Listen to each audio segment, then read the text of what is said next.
Good day everyone, I am Marjorie Advincula. Today, I am assigned to report the chapter 7, slide 16 to 25.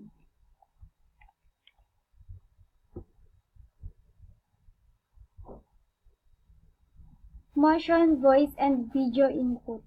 With motion input, sometimes called gesture recognition, users can guide non-screen elements using air gestures.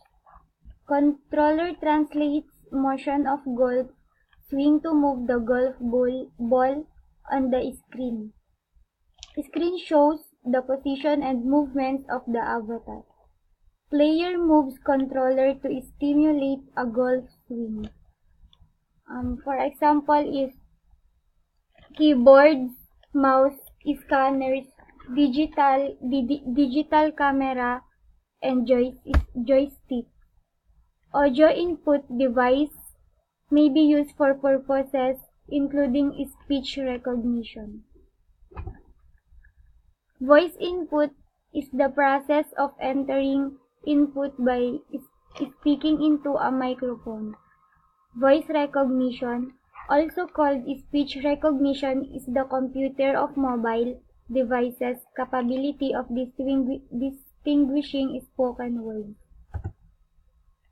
Input is the process of entering any sound into the computer such as speech, music, and sound effects.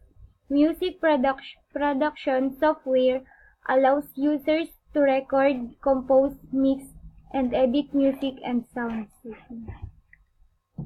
Video input is the process of capturing full motion image and storing them on a computer of mobile device storage media. Record video on a digital video, DV camera. Transfer video to a computer or mobile device. A webcam is a type of DV camera that enables a user to capture video and still image. Send email message with video attachments. Broadcast live images or video over the internet. Conduct video conferences. Make video calls. A video conference is a meeting between two or more graphically separated.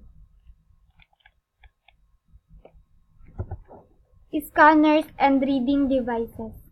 A scanner is a light-sensing input device that reads printed text and graphics and then translates the results into a form the computer can process.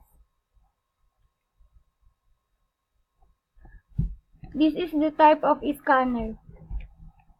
The information will include cost and how it's used. The four common scanner types are flatbed, sheet-fed, handheld, and drum scanner.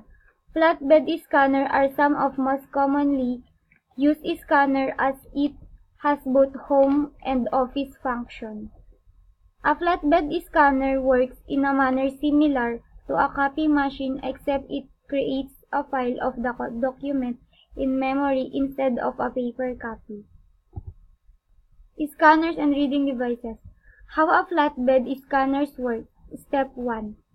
Place the document to be scanned face down on the glass window using buttons on the scanner or the scanner program. Start the scanning process. Step 2. The scanner converts the document's content to digital information which is transmitted through the cable to the computer's memory and saved on the computer's hard drive. Step 3. Once in the computer, users can display the image, print it, send it an email message, include it a document, or place it on a web page. Scanners and reading devices.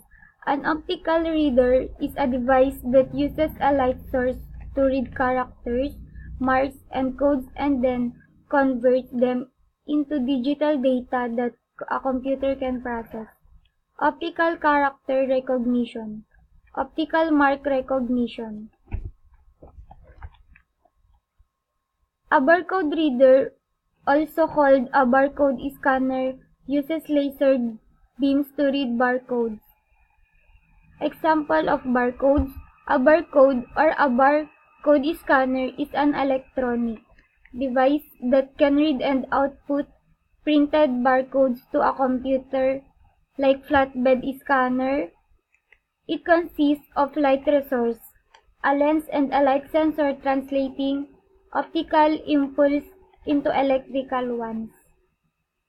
A QR code stores information in both a vertical and horizontal direction. Thank you for watching. The next reporter is Gladys Lungod.